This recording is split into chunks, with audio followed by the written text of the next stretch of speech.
Assalamualaikum warahmatullahi wabarakatuh. Beli daun laksa di Kramat Jati, pulangnya ke pasar beli bolu. Hai sobat, hati ke hati, semoga kalian bahagia selalu. Balik lagi dengan saya Alif Fadli di podcast dari Hati ke Hati yang tentunya episode kali ini tidak kalah dengan episode sebelumnya dan saya rasa ini menjadi episode spesial untuk menemani waktu sate kalian ke depan ini. Nah, pada episode kali ini saya tidak sendiri. Tentunya ditemani oleh sejawat saya yakni Bung Raihan. Halo Bung Raihan, gimana nih Bung kabarnya? Alhamdulillah baik banget Bung Alif. Bung Alif sendiri gimana nih kabarnya? Sebagai mahasiswa pergerakan lah yang lagi sibuk nih. Alhamdulillah baik juga nih Bung ya. Ya mungkin kadang-kadang badan terasa sakit lah ya, tapi wajar lah ya risiko gitu. Nah, gini Bung, sesuai topik pembahasan kita ya, yakni kita ngambil judul pada hari ini ada apa sih dengan pajak gitu. Maka sebelum kita diskusi lebih jauh lagi gitu ya, kira-kira dari Bung Rehan gitu, tahu nggak sih asal muasal dari sejarahnya hukum pajak itu sendiri dan mungkin dari teman-teman dari hati ke hati nih udah nggak sabar banget gitu dong Bung. Oke, sebelumnya saya hello dulu sama teman-teman dari hati ke hati nih dari podcastnya Bung Alif ya. Sekarang kita sama Bung Alif bakal ngobrol terkait hukum pajak, tapi mungkin kita dari hal yang gampang dulu ya Bung Alif ya terkait sejarah ya. Nah, kalau sejarah ini yang saya pahami itu pertama kali dari zaman kerajaan nih Bung. Nah, zaman kerajaan itu seperti kerajaan Majapahit, kerajaan Demak, kerajaan Mataram dan masih banyak yang lainnya gitu. Nah, ini udah nerapin yang namanya pungutan semacam pajak. Tapi persembahan itu masih disampaikan kepada raja sebagai maksudnya sebagai wujud rasa hormat rakyat kepada rajanya dan biasanya itu disebutnya sebagai upeti nih Bung. Itu dari rakyat kepada rajanya. Nah, perlu diingat-ingat juga sama teman-teman podcast semua nih yang mendengarkan bahwa dalam masa kerajaan itu sosok raja itu bersifatnya tunggal. Jadi masih terpusat di raja gitu. Nah, upetinya ini bisa berupa barang seperti kayak misalkan uh, padi, ternak, atau hasil tanaman lainnya, atau bisa juga seperti tanaman-tanaman lainnya seperti pisang, kelapa dan yang lainnya gitu. Nah, meskipun kita bayar upeti nih Bu, tapi di situ raja itu tetap ngasih nih feedback atau timbal balik ke rakyatnya itu berupa keadilan, perlindungan, keamanan, ketertiban sesuai dengan wilayah-wilayah yang mereka pegang. Jadi seperti itu Bung sejarah. Oke, berarti gini ya Bung ya, bahwasannya sejarah daripada perpajakan itu sendiri ini sudah dimulai dari zaman kerajaan gitu ya Bung ya. Lalu yang pengen saya tanyain nih kepada Bung Rehan ya. Tadi kan Bung Rehan juga udah sedikit banyaknya menyinggung perpajakan di zaman kerajaan gitu ya. Tapi dengan kondisi bangsa kita Indonesia itu kan dari berpuluh-puluh tahun kita pernah dijajah nih. Nah, lalu ketika di zaman penjajahan ini ada nggak sih Bung untuk konsep perpajakan itu sendiri gitu? Nah, bener banget nih Bung Alif buat pertanyaan tepat karena abis zaman kerajaan kan di Indonesia itu masuk ke fase kolonialisasi ya, zaman zaman kolonialisme lah, Belanda, Jepang dan sebagainya. Nah, itu salah satunya ketika masuk ke era kolonialisasi Belanda dan bangsa-bangsa Eropa lainnya, itu pajak itu udah mulai dikenalkan Bung kepada wilayah Nusantara. Saat itu Badan Otonomi Belanda atau VOC ya, itu memungut pajak diantaranya seperti pajak rumah, pajak usaha, pajak perdagangan itu dikenakannya kepada pribumi, orang-orang Tionghoa, dan bangsa asing lainnya. Tapi menariknya nih Bung, justru VOC itu nggak ngasih pajaknya itu ke wilayah Batavia. Batavia kita tahu itu kan pusatnya dari Belanda waktu menjadi Indonesia, pusatnya industrialisasinya lagi berkembang. Nah, Maluku juga yang jauh di Pulau Jawa itu juga nggak terkena, Bung. Jadi itu yang perlu kita catat juga. Terus pada masa Gubernur Jenderal Dendles itu juga ada namanya pemungutan pajak. Itu istilahnya biasa disebutnya itu pintu gerbang. Itu bisa perorangan, itu baik barang maupun penjualan-penjualan di pasar, termasuk pula pungutan pajak terhadap rumah-rumah. Nah, dari kebijakan Jenderal Dendles itu, maka timbullah yang namanya cikal bakal pajak bumi dan bangunan yang sampai sekarang kita kenal nih, Bung. Nah, mulai sejak saat itu, dari zaman kerajaan, zaman kolonialisme, maka konsep-konsep itu terus berkembang, terus diadaptasi sama negara Indonesia sesuai dengan peraturan perundang-undangan yang ada saat ini, Bung. Jadi seperti itu, Bung.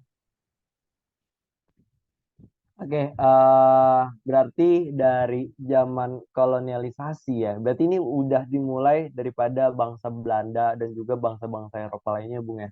Terus salah satunya tadi yang udah Bung Rehan sebutin terhadap VOC dan juga zamannya Gubernur Jenderal Dendels gitu ya.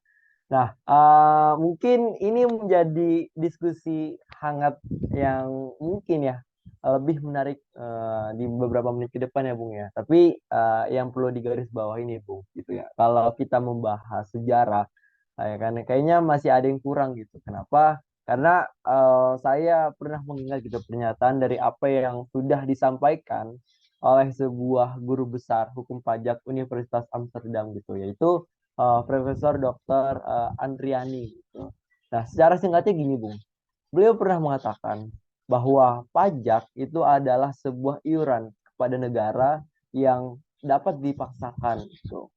Yang dimana ini terutang oleh wajib pajak membayarnya menurut peraturan perundang-undangan gitu, dengan tidak dapat diprestasikan kembali gitu. Nah, secara nggak langsung ini dapat ditunjuk dan gunanya apa? Gunanya adalah untuk membiayai pengeluaran-pengeluaran umum yang berhubungan dengan tugas negara untuk menyelenggarakan sistem pemerintahan. Gitu, Bung. Betul, sepakat banget. Itu keren banget sih, Bung, pernyataan dari yang udah Bung sampaikan dari profesor atau guru besar ya. Itu relevan banget, Bung, sama masa sekarang, di mana pajak itu dipaksakan, emang harus banget. Nah, karena pajak itu merupakan iuran perorangan, kelompok, atau bahkan badan-badan resmi yang memang sudah diwajibkan untuk membayar sesuai dengan peraturan yang ada. Nah, itu juga mendapatkan manfaatnya juga kepada masyarakat luas. Nah, tapi kita juga sekarang mau coba bahas nih, Bung, terkait dengan klasifikasi pajak. Itu yang terbagi ke dalam beberapa jenis. Nah, salah satunya yang perlu sobat dari hati ke hati tahu itu ada seperti pajak kendaraan bermotor. Itu Bung Alif punya motor nggak? Alhamdulillah, ada tiga nih, Bung. Wah, mantap. Jangan lupa bayar pajak tuh ya. Nah, Nah, selanjutnya ada pajak penghasilan. Nah, pajak penghasilan, terus ada pajak pertambahan nilai, terus pajak penjualan barang mewah, dan yang terakhir itu pajak bumi bangunan. Jadi seperti itu, Bung. oh, dari klasifikasi jenis pajak yang udah Bung Rehan sampaikan ya, berarti ini bukan hanya satu jenis aja ya, Bung ya. Betul, Bung. Ada banyak. Jadi salah satunya yang pengen saya notice nih Bung gitu ya. Karena kan kita semua punya rumah ya kan ya. Pasti ada yang namanya sebuah pajak bumi bangunan atau yang bisa kita kenal dengan PBB. Yang mana pajak ini itu sebagai kepemilikan tanah dan bangunan karena adanya keuntungan maupun kedudukan sosial ekonomi ataupun atas perorangan maupun badan yang memiliki hak padanya untuk mendapatkan sebuah manfaat dari tanah ataupun bangunan itu sendiri gitu, Bung. Nah, tapi yang perlu teman-teman podcast dari hati ke hati ketahui bahwasanya ini ditekankan dari jenis pajak PBB ini adalah objeknya gitu. Objeknya apa? Objeknya adalah tanah dan juga bangunan gitu. Jadi sangat disayangkan gini Bung, bahwasanya masyarakat awam, masyarakat yang tidak mengetahui perpajakan, khususnya pajak bumi bangunan, itu melihatnya dari subjeknya nih Bung, yaitu pemilik, bukan dari objeknya. Menurut Bung Rehan itu gimana tuh? Betul, Bung. Sepakat banget. Itu yang perlu dinotis tuh sama teman-teman yang lainnya ataupun pendengar podcast dari hati ke hati. Karena biasanya orang pahaminnya PBB itu dari subjeknya ada Bung ya, sebagai pemiliknya doang tapi nggak melalui objek-objeknya. Dan ada satu lagi Bung, itu besaran pajak itu kalau nggak salah menurut saya itu sebesar 0,5% dari tanah yang dimilikinya. Itu bener Bung ya? Betul. Nah, Kayak tadi sih 0,5% gitu. Dan ini udah saya cross check sebelumnya ya di beberapa artikel maupun sumber bacaan. betul. Oke, berarti betul. Nah, sobat dari hati ke hati, karena tadi udah disampaikan nih sama Bung Alif, kalau misalkan PBB itu cuma 0,5% dari pemilikan tanah teman-teman, jadi jangan lupa bayar pajak ya, atau bayar PBB ini. Oke, berarti kita semua harus sepakat ya Bung ya, gitu, dan harus berkomitmen bahwasannya kita sebagai warga negara yang baik gitu, ini harus taat dengan pajak. Bukan begitu Bung? Betul sekali.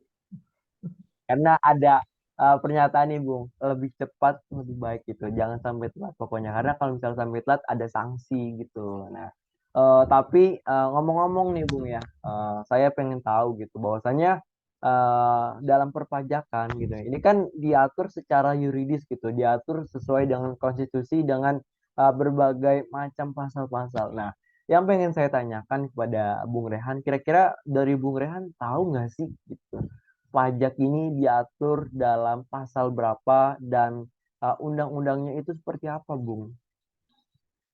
Wah, pertanyaannya udah mendalam nih sekarang nih Bung ya. Coba saya jelasin semampu dan sebisa saya. Dan perlu sobat teman-teman dari hati ke hati ketahui dan catat jangan lupa bahwasannya Undang-Undang Ketentuan Umum dan Tata Cara Perpajakan itu tertuang dalam Undang-Undang Nomor 6 Tahun 1983. Itu pertama kali, kemudian diperbarui lagi menjadi Undang-Undang Nomor 16 Tahun 2000. Dan terakhir diubah menjadi Undang-Undang Nomor 28 Tahun 2007. Bukan hanya itu aja, yakni dalam Undang-Undang Nomor 36 Tahun 2008 tentang perubahan keempat atas Undang-Undang Nomor 7 Tahun 1983 tentang pajak penghasilan. Kemudian di akhir itu ada Undang-Undang Nomor 42 Tahun 2009, itu perubahan ketiga atas Undang-Undang Nomor 8 Tahun 1983 tentang pajak pertambahan nilai barang dan jasa dan juga pajak penjualan atas barang mewah. Jadi seperti itu, Bung. Masya Allah, keren banget ternyata dari pengetahuan Bung Rehan ya, teman-teman sobat dari hati ke hati. Ini sangat-sangat luas gitu dan ini bikin saya insecure ya teman-teman karena Bung Rehan ini secara definisi maupun secara yuridis tuh tahu banget dan udah paham banget di luar kepala ya Bung ya. Tapi gini Bung gitu ya, karena saya kira pembahasan ini masih ada yang kurang Bung. Jadi kan kita udah sedikit banyaknya membahas atau mengulas dari sejarah gitu ya. Kemudian dari definisi dasar gitu dan secara yuridisnya gitu. Tapi menurut saya gitu ya Bung ya, ini kayaknya ada yang belum lengkap gitu. Karena kita belum membahas tentang urgensi dan juga manfaat dari pajak itu sendiri gitu. Iya nggak sih? Oh iya, betul banget tuh. Betul, betul, betul, Bung. Ada yang kelewat tuh. Maaf, maaf, saya kelewat nih. Jadi, pantas saja tadi kayak ada yang gundah gitu. Kayak apa yang belum dibahas? Udah terlalu jauh, tapi takutnya ada yang nggak disampaikan. Ternyata ada pembahasan yang kurang nih. Nah, mungkin dari tadi saya mulai nih ngomong nih. Sekarang boleh Mas Alif nih yang ngomongin terkait urgensi dan manfaat dari adanya pajak. Boleh nih, Bung Alif sampaikan. Oke, di sini lagi-lagi ya Bung ya, saya bukan menggurui atau memberikan sebuah pemahaman yang lebih daripada sobat dari hati ke hati gitu. Tapi insya Allah Bung, ini akan saya jawab sesuai dengan sepahaman saya dan kemampuan saya gitu. Jadi gini, ketika kita berbicara mengenai urgensi dari pajak itu sendiri gitu ya, ini awal mulanya ya Bung, itu digunakan untuk membiayai berbagai macam pengeluaran publik gitu. Salah satunya, pajak ini dibayarkan oleh rakyat kepada negara berdasarkan undang-undang yang berlaku. Sehingga ini ada yang namanya fungsi Bung. Itu fungsi dalam tanda kutip adalah fungsi pajak untuk mendorong perpajakan ini secara maksimal gitu. Nah, fungsi-fungsi ini yang saya ketahui ya Bung ya. Ini mohon maaf kalau misalnya saya salah, mungkin bisa Bung Rehan koreksi ataupun teman-teman sobat dari hati ke hati bisa koreksi lebih lanjut lagi gitu. Nah, Fungsi yang pertama, Bung, itu adanya fungsi anggaran gitu. Nah, fungsi ini itu digunakan untuk membiayai berbagai anggaran yang berkaitan dengan pembangunan dan juga kepentingan negara gitu. Jadi, ketika ada uang atau anggaran yang mengenai pembangunan ataupun kepentingan negara, maka fungsi anggaran ini menjadi prioritas gitu. Kemudian yang kedua, ini adanya fungsi mengatur. Nah, fungsi ini untuk mengatur pertumbuhan ekonomi. Dengan underline yang perlu di-underline adalah fungsi mengatur. Nah, pajak ini itu bisa digunakan sebagai alat untuk mencapai tujuan. Gitu. Dan ketiga, yang saya ketahui ya, itu adanya fungsi stabilitas. Nah, fungsi ini untuk menjalankan sebuah kebijakan-kebijakan pemerintah dengan pajak. Pemerintah itu memiliki dana untuk menjalankan sebuah kebijakan-kebijakan yang berhubungan dengan stabilitas harga untuk mendorong agar tidak terjadinya inflasi. Nah, untuk poin ketiga ini menurut saya sangat-sangat urgent gitu ya dengan fungsi stabilitas karena dengan fungsi ini pemerintah itu bisa mendorong gitu, pemerintah bisa membatasi ketika terjadinya sebuah inflasi gitu. Dan fungsi yang terakhir ya Bung ya, yang saya ketahui itu adanya fungsi redistribusi pendapatan. Nah, fungsi ini itu digunakan untuk membiayai semua kepentingan-kepentingan umum, tuh, termasuk membiayai pembangunan gitu. Nah, kemudian tadi kan Bung juga nanya ya, manfaat daripada perpajakan itu sendiri gitu. Nah, yang perlu teman-teman dari hati ke hati ketahui bahwasanya manfaatnya ini bisa dirasakan dalam dua konteks nih Bung gitu. Yang bisa dirasakan oleh masyarakat dan juga bisa dirasakan oleh para pembisnis gitu. Nah, secara konkretnya nih Bung ya. Kita bahas dari masyarakat dulu aja deh gitu ya. Biar teman-teman sobat dari hati ke hati itu bisa lebih wow gitu diskusi pada hari ini gitu ya. Uh, ketika manfaat masyarakat gitu ya. Pertama itu bisa terciptanya infrastruktur dan fasilitas umum. Tuh. Kemudian yang kedua tersedianya transportasi umum yang memadai gitu.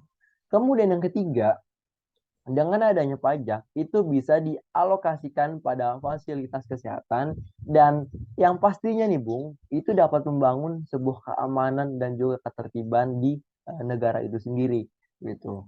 Kemudian ketika kita melihat secara kacamata pembisnis gitu ya, manfaat pajak ini adalah memberikan keuntungan kepada pengusaha domestik secara berkali lipat tuh. Kemudian yang kedua, bisa mendapatkan sebuah pinjaman lebih mudah dan yang ketiga itu menunjukkan kesehatan keuangan perusahaan agar lebih profesional. Nah, kira-kira begitu Bung yang saya ketahui. Mantap, mantap sekali. Full insight sekali ya dari jawaban dari Bung Alif ini. Berarti itu, aduh, banyak banget manfaatnya Bung ya dari masyarakat, apalagi buat pembisnis nih yang mau mau ngembangin usahanya, yang mau ngejalanin usahanya itu bermanfaat banget nih. Aduh, keren. Terima kasih Bung buat insight-nya. Terima kasih.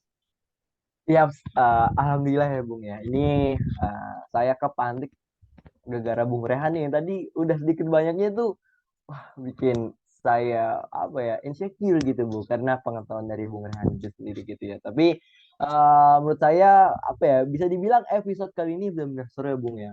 Nah, dan tadi udah sedikit banyaknya kita udah membahas sampai sana gitu. Tapi Bung, by the way, nih, ada nggak sih dari Bung Rehan yang ketahui daripada sanksi jika seseorang itu melanggar dari pajak gitu Bung? Oke Bung, sanksi buat orang yang melanggar pajak itu jelas ada Bung, karena supaya setiap orang tuh punya komitmen dalam menaati pajak yang ada di Indonesia. Nah, sanksi bagi yang tidak membayar pajak ini itu terdiri atas dua sanksi. Yang pertama, sanksi administrasi, dan yang kedua, sanksi pidana. Buat sanksi administrasi ini itu seperti pembayaran kerugian kepada pihak negara berupa denda, bunga maupun kenaikan-kenaikan lainnya. Kemudian itu ada yang kedua sanksi pidana. Nah, sanksi pidana ini itu bisa masuk ke dalam sanksi yang dalam konteksnya itu skala besar, Bung. Itu bisa dengan kurungan penjara gitu. Nah, jadi adanya sanksi-sanksi ini diharapkan setiap masyarakat tuh bisa taat, bisa ikut membayar pajak secara bersama-sama dengan tujuan untuk menaati peraturan perundang-undangan dan juga untuk eh, berjalannya sebuah negara. Seperti itu, Bung Ali. Oke, berarti ketika seseorang melanggar sanksi gitu, ketika seseorang melanggar daripada hukum pajak itu sendiri, berarti ini banyak ya Bung ya, gitu ya, yang dapat dirasakan. Salah satunya yang tadi Bung Rehan sampaikan terkait sanksi administrasi dan juga sanksi pidana gitu. Dan menurut saya ini bisa menjadi sebuah urgensi banget nih Bung ya kepada teman-teman di luar sana, khususnya sobat dari hati ke hati yang perlu ketahui bahwasanya kita harus benar-benar taat pajak gitu. Karena apa? Karena ketika kita melanggar gitu ya daripada adanya aturan itu, ini sanksi di depan kita itu udah terbayang-bayang nih Bung ya. Dan sangat disayangkan kalau misalnya kita melanggar daripada aturan pajak itu sendiri gitu. Oke, sebelumnya thank you ya Bung Rehan atas penjelasannya, keren banget, gila. Oke, gini Bung, karena kita terbatasnya dengan waktu gitu ya, mungkin pembahasan kali ini gitu ya terkait ada apa sih dengan pajak mungkin bisa kita cukupkan kali ya Bung ya. Insya Allah gitu. Insya Allah kita akan balik lagi dengan episode paling gokil, dengan episode spesial yang bakal menemani sobat dari hati ke hati gitu ya untuk kedepannya gitu. Mungkin eh, kita jangan kasih tahu dulu nih Bung, untuk kedepannya kita mau pakai atau membahas tentang judul apa atau diskusi apa, biar dari sobat dari Kak Hati itu bisa makin kepo lagi gitu Bung. Siap, siap, siap, siap. Oke, Bung Alif. Terima kasih udah berdiskusi bareng nih sama saya. Semoga di luar podcast juga kita ngobrol-ngobrol ya, ngopi bareng, ngobrolin tentang negara, tentang pergerakan yang sekarang lagi masif-masifnya nih, Bung. Dan semoga Bung dalam keadaan sehat dan dilindungi sama Allah buat pergerakan nanti ke depannya. Terima kasih, Bung ya. Amin ya. Siap. Terima kasih ya Bung Rehan yang udah datang gitu, yang udah mengesempatkan waktunya gitu ya.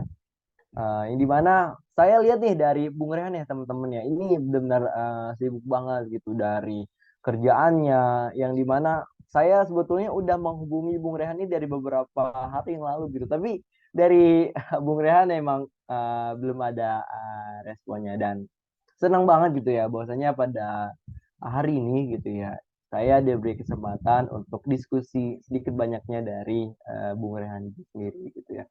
Dan mohon maaf kepada sobat dari hati ke hati gitu ya, karena waktu kita terbatas dan ditunggu aja untuk podcast kali ini gitu ya. Untuk kedepannya semoga podcast-podcast yang saya buat ini bisa bermanfaat kepada sobat dari hati ke hati. Gitu. Kurang lebihnya mohon maaf. Wassalamualaikum warahmatullahi wabarakatuh. Terima Bye kasih. bye. Bye-bye.